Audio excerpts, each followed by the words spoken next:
Halo sahabat semua, Assalamualaikum warahmatullahi wabarakatuh. Jumpa lagi bersama saya, Brian Arya Gumitir.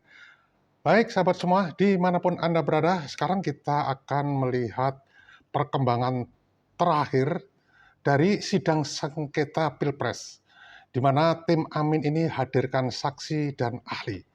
Kita lihat videonya. Secara berurutan ya, silakan Mas Bang. Terima kasih Mas Heru.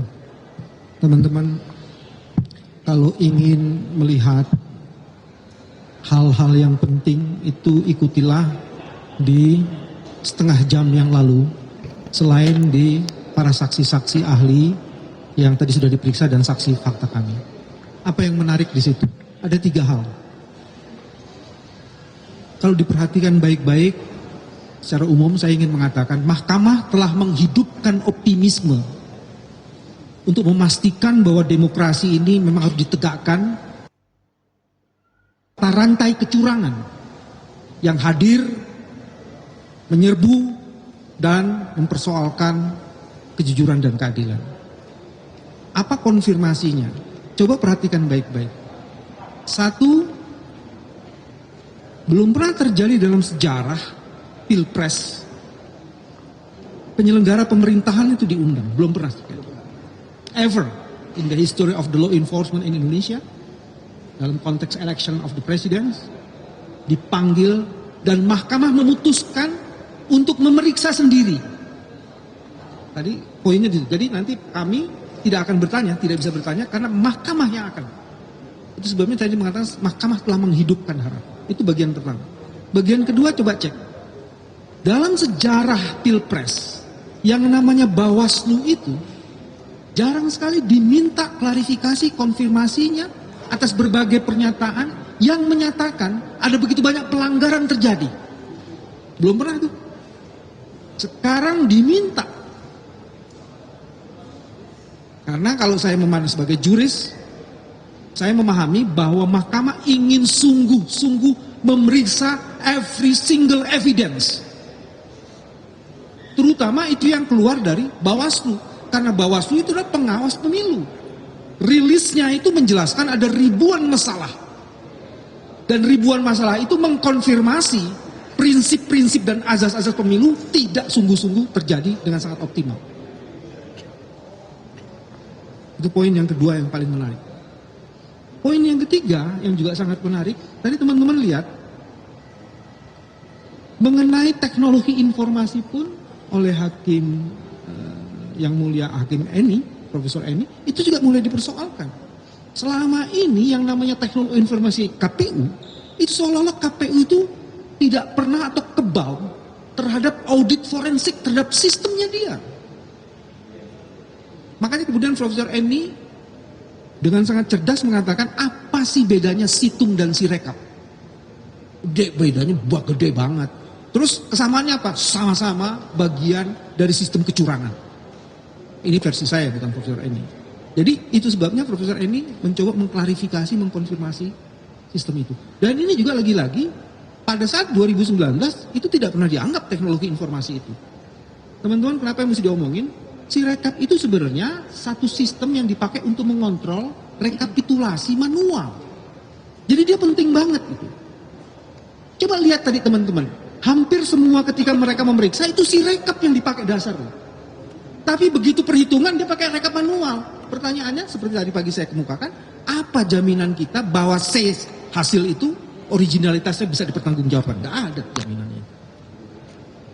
Nah penutupnya Hakim Daniel yang biasanya tenang, ini cara kita membaca itu kemudian dia sudah mulai mempersoalkan kronologis dan timeline mengenai surat keputusan itu.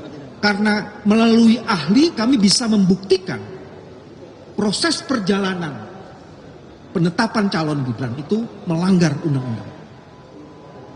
Sempurnalah kecurangan itu. Jadi teman-teman di ujung ini menarik. Nah soal saksi fakta kami ada yang menarik. Memang sulit sih ya kalau lawyers yang di Mahkamah Konstitusi. Jadi ada pertanyaan-pertanyaannya yang menurut saya sih kasihan sekali. Cuman ya sudahlah, kita hormati karena sesama kolega gitu kan.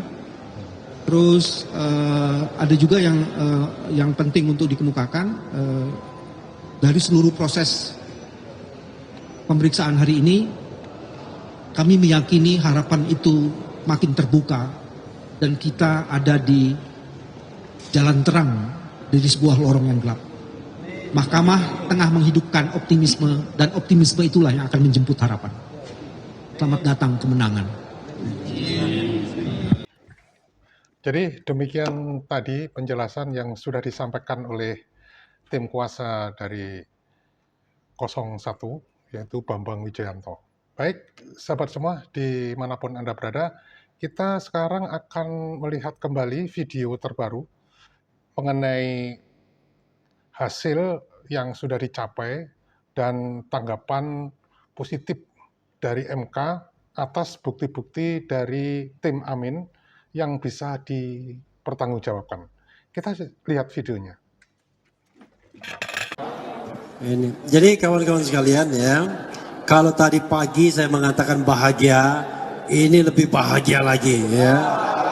Kenapa begitu? Karena pertama tadi sudah dikatakan kan, akhirnya mudah-mudahan para menteri itu datang betul. Nah ini menunjukkan bahwa cara berpikir MK itu balik dia. Jadi kita sebenarnya tidak meminta terobosan hukum atau breakthrough, legal breakthrough atau constitutional breakthrough. Kita minta MK kembali ke hitonya sebagai the guardian of the constitution, sebagai pengawal penjaga konstitusi.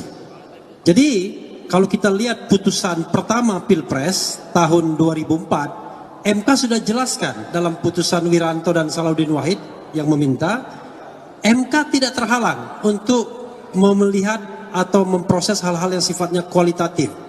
Jadi kalau misalnya yang sono bilang salah kamar, ya kan? Yang sono bilang ini tidak sesuai dengan hukum acara yang berlaku secara universal. Nah, kelihatannya mereka perlu harus belajar lagi ya, pengantar hukum acara konstitusi ya. Karena orang-orang di sini ini orang-orang Mahkamah Konstitusi semua, sudah lama kita berkutat di sini. Tapi kalau ke pengadilan sana ya silakan saja ya, itu satu. Yang kedua, 3 argumen pokok kita proven, terbukti. 1, pencalonan Gibran tidak sah, melanggar hukum dan konstitusi. Dan itu sudah dikonfirmasi dengan ahli. Dan mudah-mudahan logika ini akan diperkuat lagi dengan pemanggilan DKPP dan lain sebagainya. Yang kedua, soal bansos, proven, bahkan dengan pakai ekonometri bisa dihitung bahwa sesungguhnya kemenangan paslon 02 itu tidak mencapai 50% plus 1 seandainya Jokowi tidak cawe-cawe plus bansosnya. Jadi ini hal yang sangat menarik. Jadi kita dapat kualitatif tapi dapat juga kuantitatif. Dan yang paling penting juga adalah sirekap. Sirekap itu selalu diremehkan sebagai alat bantu saja, alat bantu saja. Padahal saya katakan itu alat bantu kecurangan. Teman-teman lihat bagaimana sirekap itu luar biasa. Dia kacau, diperbaikin ratusan ribu kali, tapi tetap saja kemenangan 58% itu nggak berubah. Tiba-tiba hal yang kacau ini confirm sama dengan berjenjangnya. Masuk akal nggak? Sesuatu yang kacau bisa confirm dengan berjenjangnya. Maka kesimpulannya hanya satu saja, dua-duanya kacau. Dua-duanya tidak bisa dipertanggungjawabkan. Nah, tetapi sekali lagi kita mempermasalahkan governance pemilu secara besar yang kita anggap ada pelanggaran konstitusi. Terima kasih. Assalamualaikum warahmatullahi wabarakatuh. Baik, sahabat semua, dimanapun Anda berada, demikian tadi video terbaru. Mudah-mudahan ini bisa memberikan tambahan informasi bagi sahabat semua dimanapun Anda berada. Terima kasih sahabat sudah menyaksikan video ini, semoga bisa terhibur. Wassalamualaikum warahmatullahi wabarakatuh.